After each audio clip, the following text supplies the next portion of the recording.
Tsahal affirme ce vendredi matin que ses troupes poursuivent l'opération à Jenin jusqu'à ce que leurs objectifs soient atteints.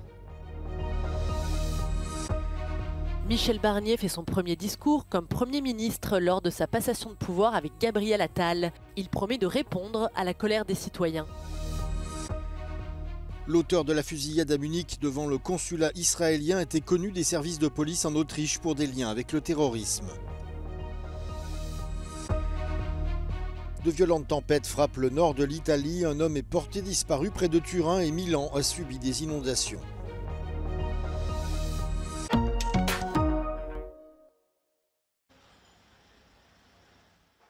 Bien que les médias palestiniens aient annoncé que les forces israéliennes s'étaient retirées de Jenin, Tsahal affirme ce vendredi matin que les troupes vont poursuivre leur opération jusqu'à ce que leurs objectifs soient atteints. Selon le Times of Israel, les forces israéliennes indiquent avoir éliminé 14 terroristes dans cette opération à Jenin, dont le commandant du Hamas de la ville. Du côté du ministère de la Santé et de l'autorité palestinienne, l'attaque est décrite comme une des plus meurtrières en Cisjordanie, avec un total de 36 Palestiniens tués. D'après les autorités palestiniennes, une frappe israélienne sur un camp de tentes à Gaza a également tué 4 hommes et blessé 2 enfants. La frappe a touché tôt ce jeudi un campement près de l'hôpital des Martyrs d'Al-Aqsa dans la ville de Deir el-Balah. Enfin, la campagne anti-polio a débuté depuis près d'une semaine dans le centre de la bande de Gaza, à la veille d'une pause humanitaire annoncée par les Nations Unies. Polio has been eradicated from all countries in the world but 2, Afghanistan and Pakistan. So the resurgence of polio after 25 years of no cases in the occupied Palestinian territory creates a lot of anxiety in the global public health community and for WHO as well, specifically for children who can potentially become paralyzed. Un premier cas de polio a récemment été confirmé chez un enfant de 10 mois dans la bande de Gaza. L'opération vise à vacciner plus de 640 000 enfants du territoire assiégé. La première phase dans le centre de la bande en a déjà atteint 187 000 selon l'OMS.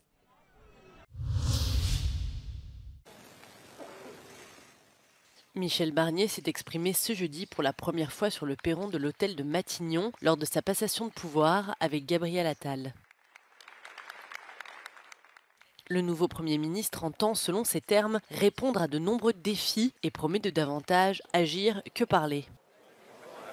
Il s'agira de répondre autant que nous le pourrons aux défis, aux colères, vous les avez évoquées, aux souffrances, aux sentiments d'abandon, d'injustice qui traversent beaucoup trop nos villes, nos quartiers et nos campagnes. Ce vendredi matin, les commentaires dans la presse française vont bon train sur les motivations du président de la République avec une telle nomination.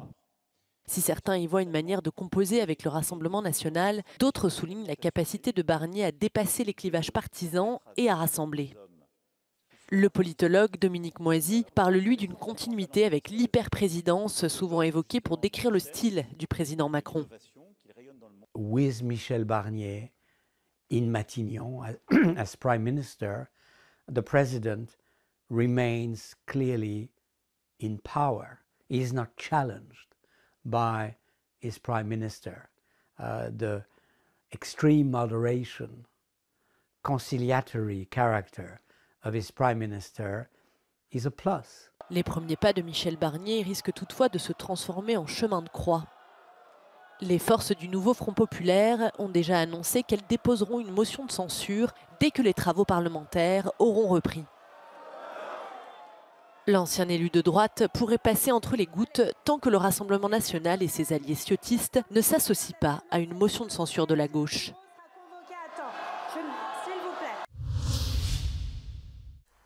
On en sait un peu plus sur l'homme qui a été abattu par la police près du consulat d'Israël à Munich ce jeudi.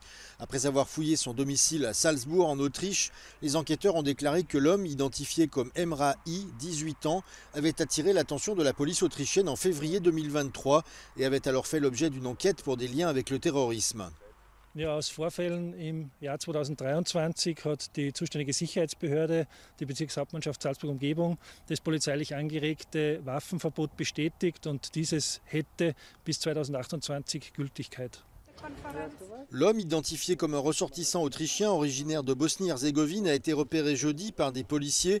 Il était muni d'une arme à feu longue. Selon les enquêteurs, il a alors engagé une fusillade avec les 5 officiers de police qui ont répliqué avec leurs armes de service.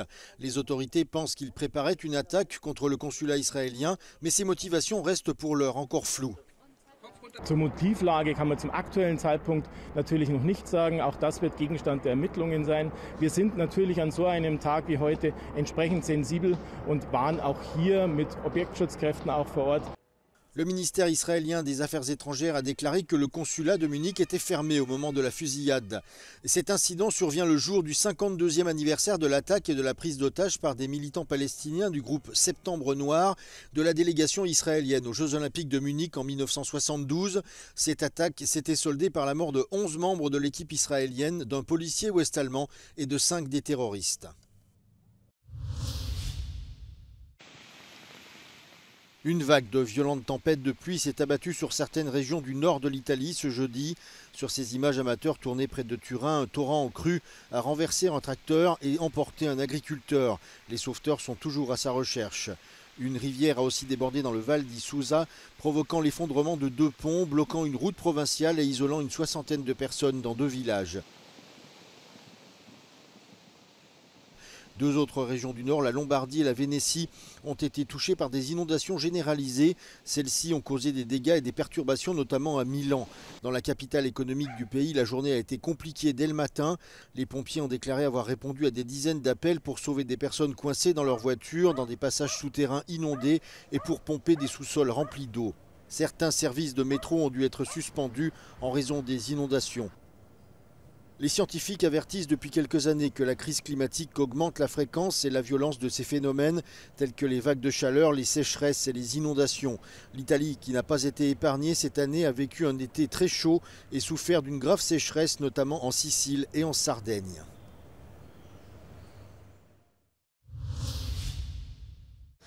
100 000 doses de vaccins contre le Mpox sont arrivées en République démocratique du Congo. Fabriquées par la société danoise Bavarian Nordic, elles ont été données par l'UE par l'intermédiaire de l'autorité européenne de préparation et de réaction en cas d'urgence sanitaire de la Commission européenne. Les vaccins arrivent 3 semaines après que l'OMS a déclaré une urgence sanitaire internationale suite à la découverte d'un variant plus contagieux. These deliveries are part of the 215,000 vaccine doses that the European Commission's HERA, that is the Health Emergency Preparedness and Response Authority, procured and also pledged to share with affected countries in Africa. Les autorités congolaises ont confirmé que 100 000 doses supplémentaires devraient arriver plus tard dans la journée de samedi. L'UNICEF mènera la campagne de vaccination dans les provinces les plus touchées. Les partenaires occidentaux tels que l'Union européenne et les États-Unis ont assuré l'arrivée de 380 000 doses de vaccins contre la maladie.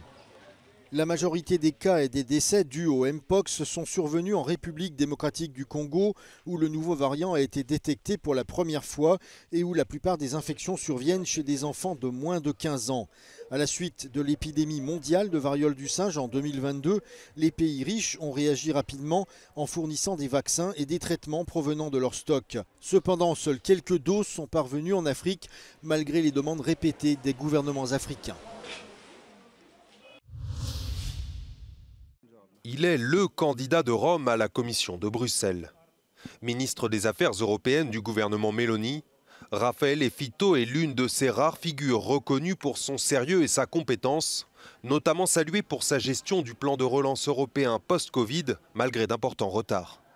Ex-eurodéputé au sein du groupe ECR, eurosceptique, Raffaele Fitto, membre de Fratelli d'Italia, compte parmi les fidèles de Giorgia Meloni. Fitto è preparatissimo per questa posizione, ha l'esperienza, le capacità e straordinari risultati raggiunti proprio in questi anni sul PNRR. È sicuramente la persona più qualificata e credo che sarà anche probabilmente il commissario europeo più qualificato tra tutti quelli dell'Unione Europea.